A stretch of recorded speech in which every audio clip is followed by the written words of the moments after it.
En attendant Talibé, on parle politique, le schéma de l'ANAD désormais plus précis.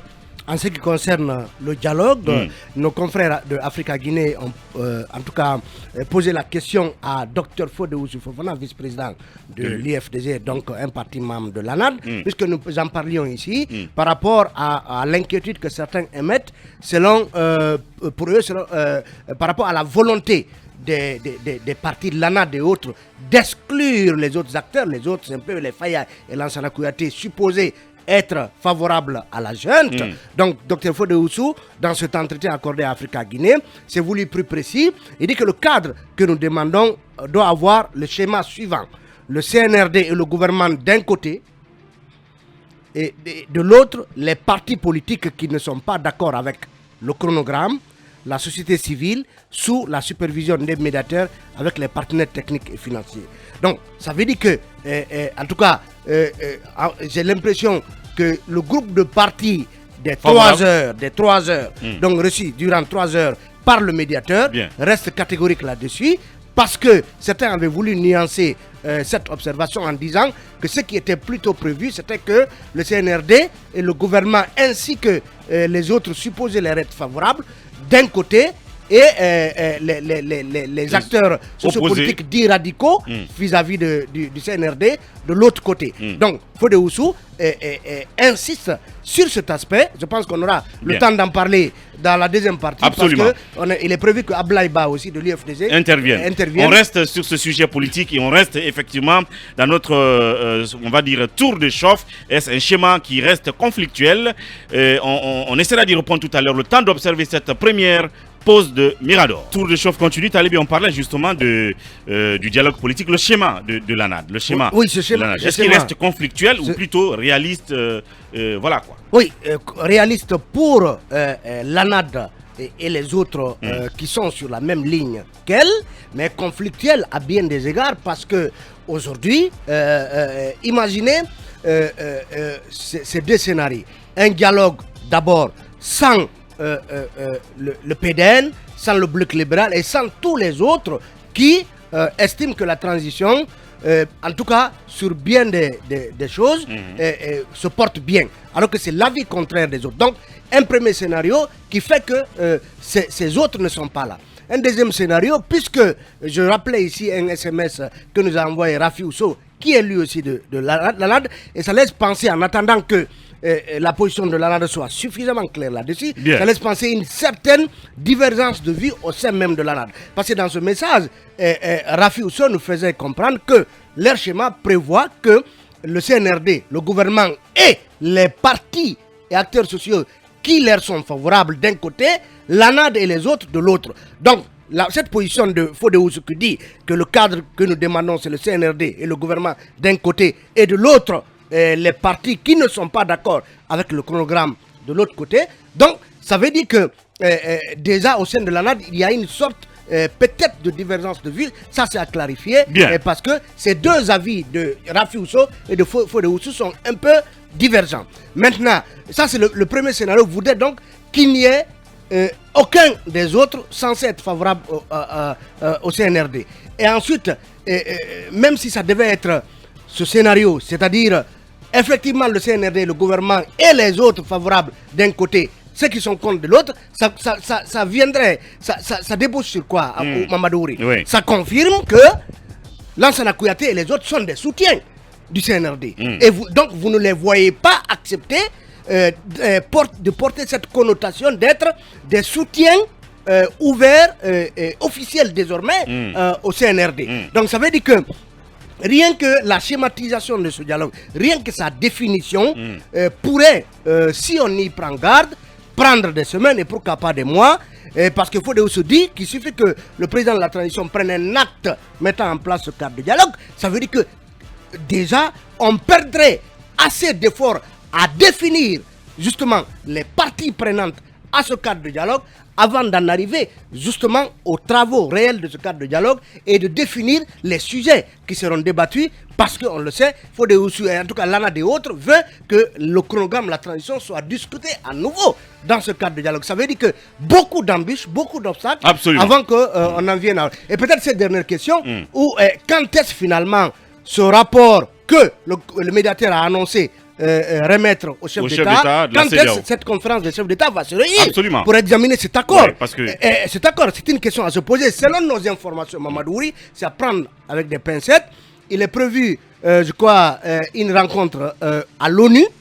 Certaines informations indiquent que les chefs d'État de la CEDEAO, qui pour la plupart, pour ne pas dire tous, pourraient se retrouver de ce côté à New York, donc aux Nations Unies, pourraient profiter de cette occasion pour, en tout cas, tenir une sorte de sommet extraordinaire. Tout ça, c'est à attendre, sans compter que notre confrère Serge Zaner nous avait fait entendre l'idée d'une conférence des chefs d'État virtuelle sur la Guinée. Ça veut dire que la Guinée devient une sorte d'arête en travers de la gorge des acteurs de la CEDEAO. Absolument. Et on se demande aujourd'hui où est-ce qu'on en est là. Absolument, c'est vrai quand même que la question... Détrompez-vous, Monsieur Talibé, ne croyez pas que cette gente aussi parmi ces chefs d'État n'est pas de soutien. Absolument. Tout ce que ce n'est pas ce que j'ai dit.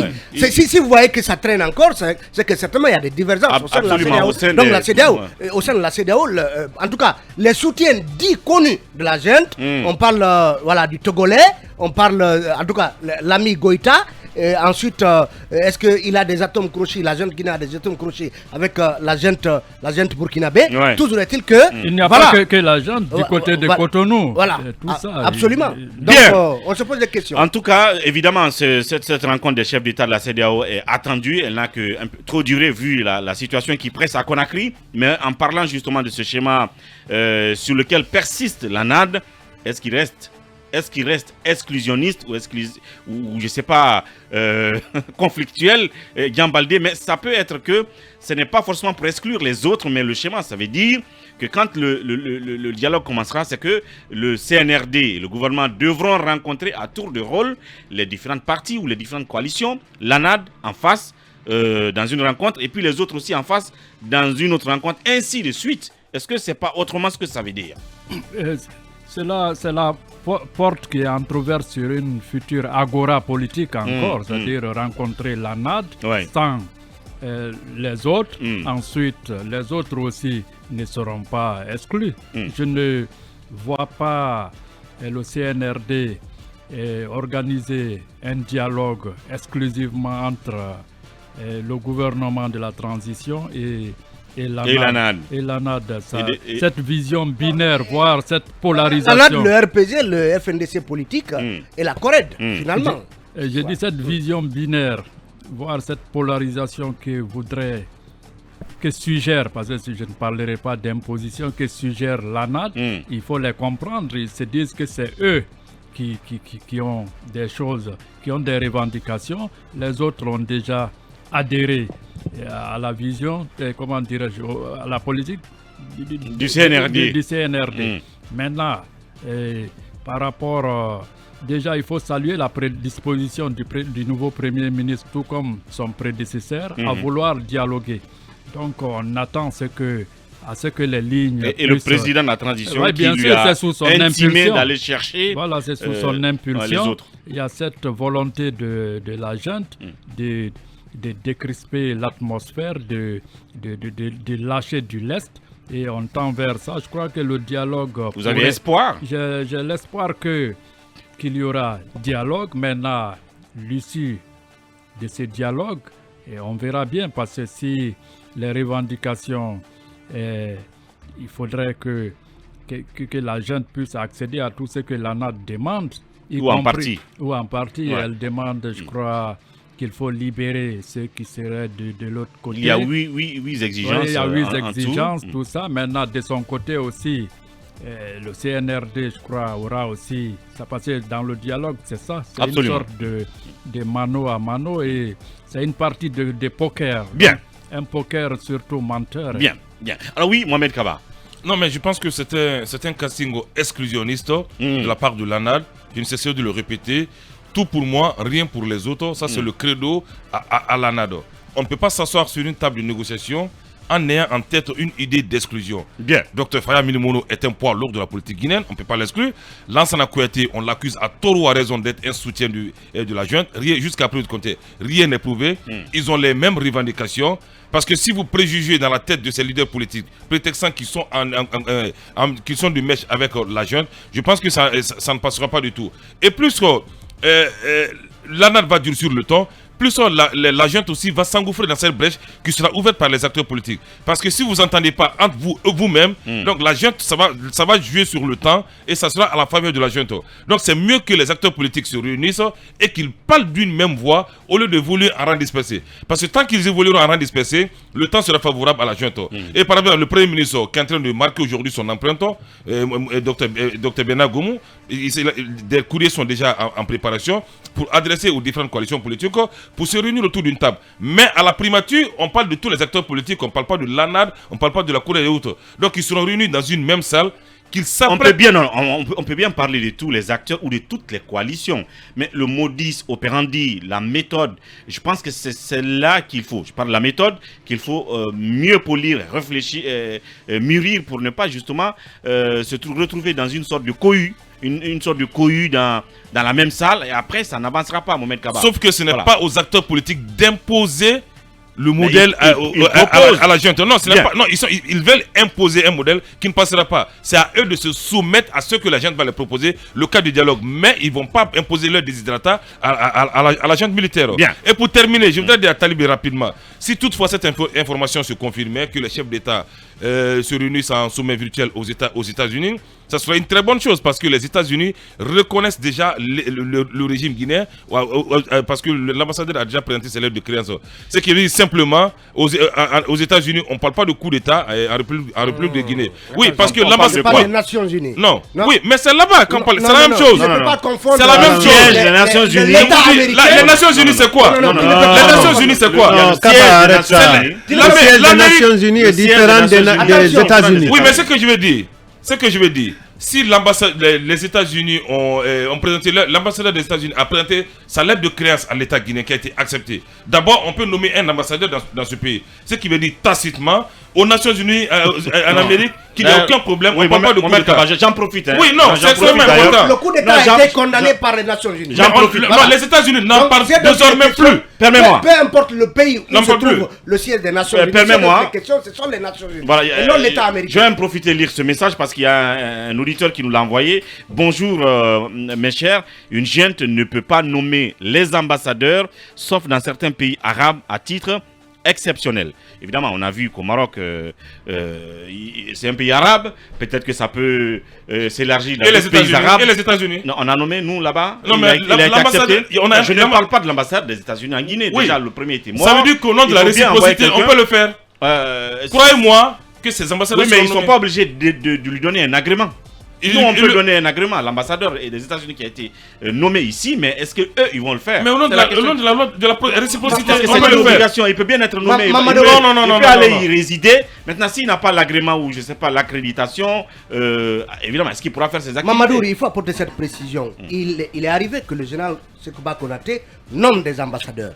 Mais ceux dont il est question, par exemple, selon nos informations, pour ce qui est de Namouri Traoré, général Namouri qui a été nommé au Maroc, que cela a duré des mois, c'est après plusieurs mois de négociations. Bien. Ce que j'ai compris, c'est que la nomination de certains cadres aux différentes ambassades en Guinée a été une sorte d'action rapide pour déjà mettre des hommes en qui le CNRD se reconnaît, oui. Parce que le processus qui devait mener à l'acceptation de la nomination d'ambassadeur par une junte aurait pu être très long, et donc le CNRD a voulu aller à la vitesse supérieure en nommant des chargés de mission. On va chercher les chargés d'affaires. Les chargés d'affaires.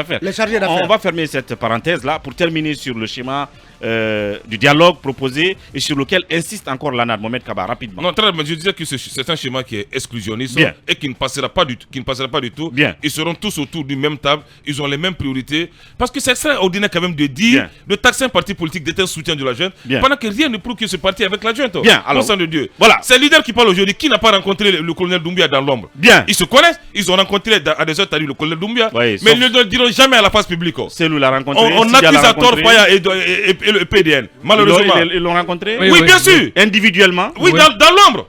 Mais on ne dira jamais cela. On accuse Faye, on accuse Lansana Kouyaté pendant qu'ils ont reçu.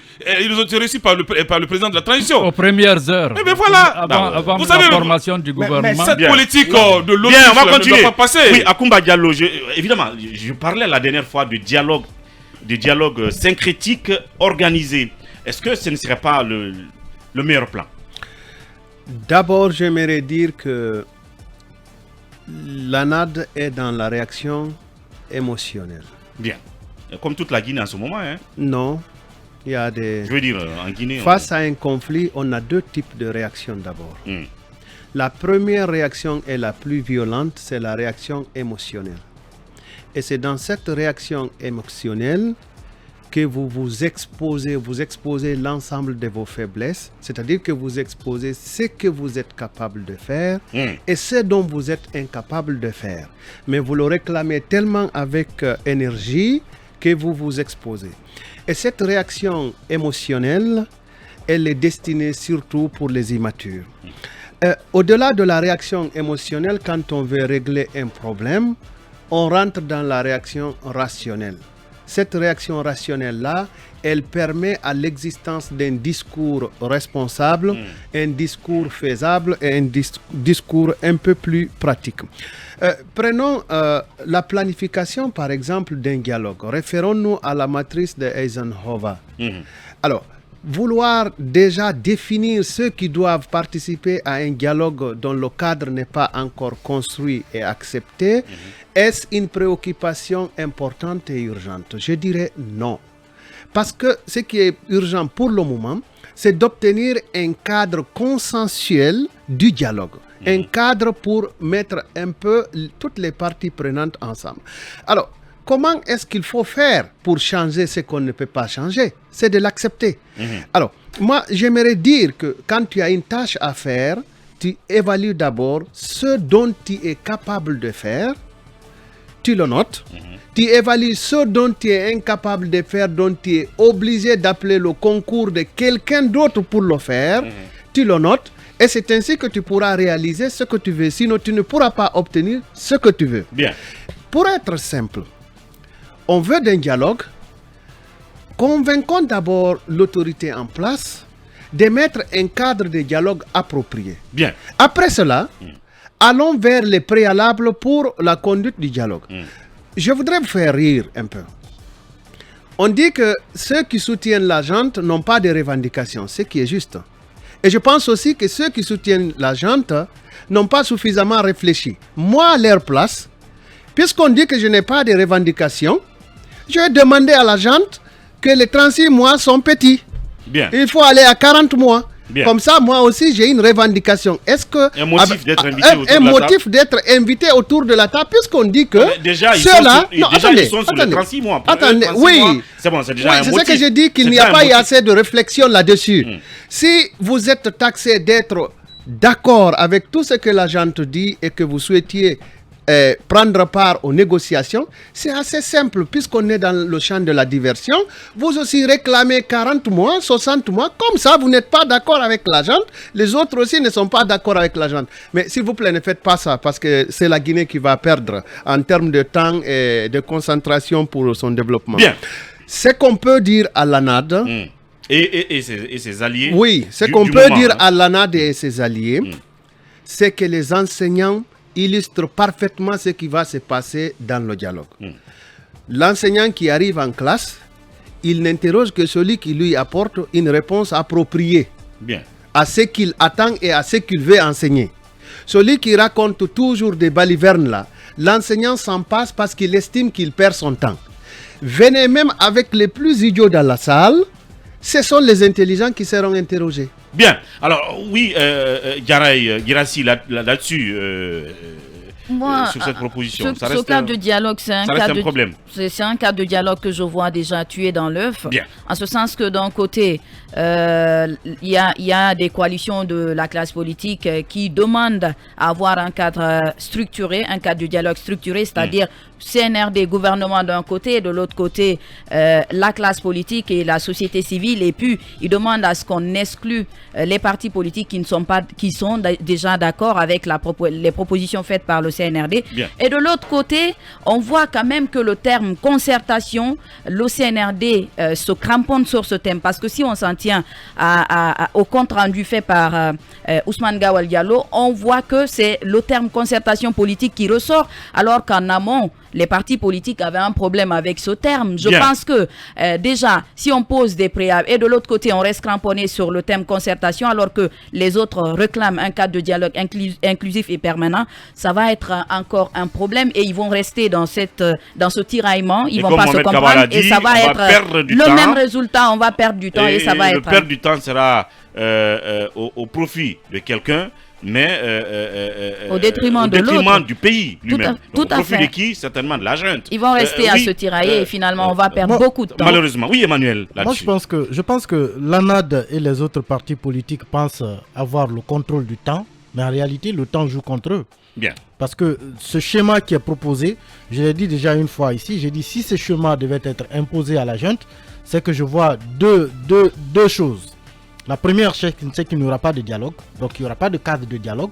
La deuxième, c'est que le cadre de dialogue, en tout cas le cadre de concertation, c'est selon existant aujourd'hui, va se dérouler, mais sans l'ANAD, sans le RPG, sans les autres. Et la transition va continuer. Mais pourquoi je dis que l'ANAD pense contrôler le temps? Parce que l'ANAD pense jouer à la montre. La durée de la transition, par exemple, c'est la question nodale. L'ANAD a proposé 15 mois. Aujourd'hui, nous en sommes à 12, oui. 12 mois déjà. Ça veut dire que si on part sur le chronogramme de l'ANAD, il ne reste plus que 3 mois pour que la transition prenne fin. À moins de 3 mois de la fin de la transition, selon le chronogramme de l'ANAD, on n'a toujours pas d'accord sur qui va venir autour de la table. Et quel type de table. Est-ce qu'il faut une table ronde, une table carrée, une table rectangle, une table je ne sais pas quoi. On est encore en train de tergiverser sur ces détails. Peut-être que lorsqu'on aura ces détails-là, la transition selon l'ANAD sera terminée.